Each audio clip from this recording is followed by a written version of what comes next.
Got him. Oh yeah, look at that. Oh, that was cool. Holy cow. Oh man, crashing into this tree. Gotta get out of it. That is a great big bass. Holy cow. Dang. Unbelievable.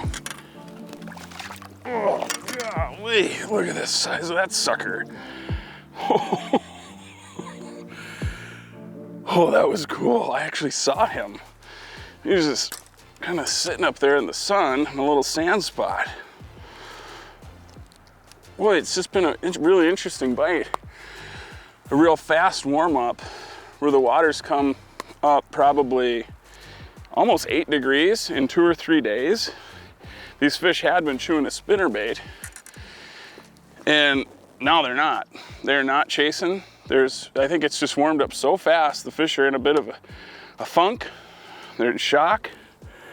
So sometimes you gotta get in a real likely area and slow down.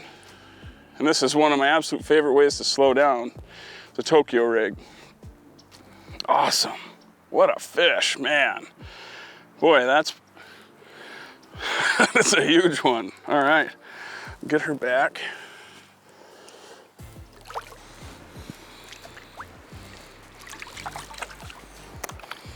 Every day I'm on the water, I kind of envision it as a puzzle, and I have to find some pieces and start putting them together, establish some sort of a pattern. What are the fish doing? Well, this has been a really interesting day because I've had some of the best fishing I've ever had lately when the water's been in the real high 40s into the low mid 50s. Now we've had some really warm weather and it just skyrocketed from low to mid 50s to 60s and low 60s. And it's almost like the fish are in a shock. I'm seeing some fish, seeing tons of bait fish, but I'm not seeing much chasing. Fish are just really off. And I had been using a horizontal presentations, primarily a spinnerbait, and just creaming them. And now I've been throwing a spinnerbait for hours and I have not got a bite. So I figured I'd slow down and start pitching around and focusing my attention on the real thick pieces of cover in and around these entrances to these spawning pockets. And sure enough, there's been a couple nice fish tight in this real thick, dense cover. And a great way to do that is to flip a Tokyo rig in. It's a real streamlined presentation, the cylinder weight, nice slender profile bait, it's the Invader. That's what's going on, and it's just been really fascinating to see how the shift in the fish's mood has happened in just a matter of 2 days. I mean, I'm talking black and white, huge night and day difference, where the fish were super aggressive, choking a spinnerbait, catching tons of them, to now it's super tough. It's a really tough bite. Grinding it out, but this is the only way I've been able to get bit, so. But what it comes down to is just putting those puzzle pieces together, and it's cool to start taking notes that, you know, in the future, when the water does spike, I won't spend quite as much time spinnerbait fishing or, you know, fishing horizontal. I'll slow down and start flipping around more, throwing, you know, wacky rigs and Nico rigs and Tokyo rigs, and probably a jig would work too. But yeah, it's just interesting. Every time on the water, you try to learn, take something away, and it makes you a better fisherman. And ultimately, that's what we all want to be. We want to catch more fish, catch bigger fish, and paying attention to things like that does that. The more time on the water, the better fishing you're gonna be. You know, as I'm cruising down the bank here, it's spring, right? So I'm confident the fish are up on the bank. They're fairly shallow, but focusing my efforts on these bushes and trees, any cover I see, but there's people fishing around me. I mean, this lake is highly pressured. You wanna make the easy flips on the outsides and edges of these bushes and trees, but I do that quick. If I get an easy bite, they're easy to get out. As soon as I'm done with that, and before I leave, I want to get in the middle, in the heart of that stuff.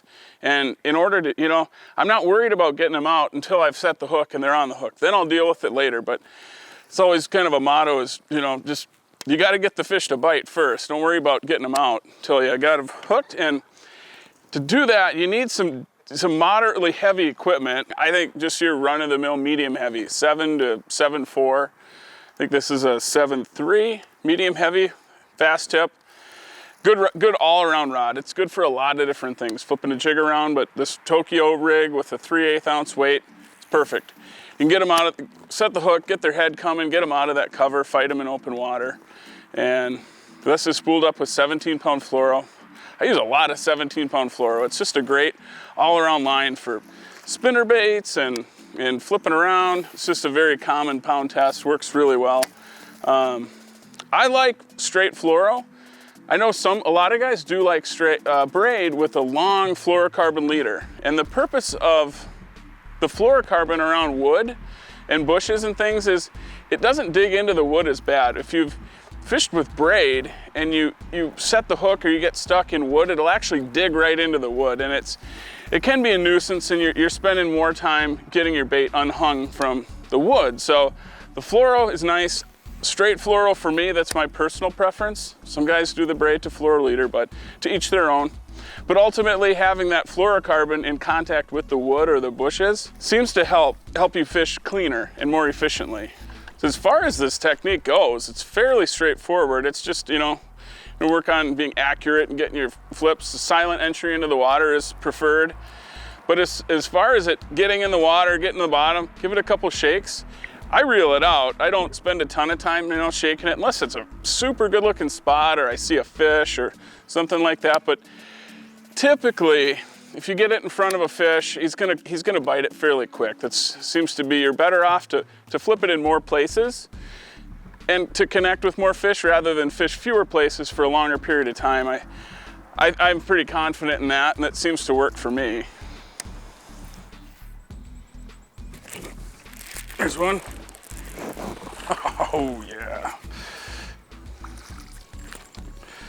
Not a big one, but it's a bass. The old Tokyo rig. Pretty simple. Man, does it catch them. Cool.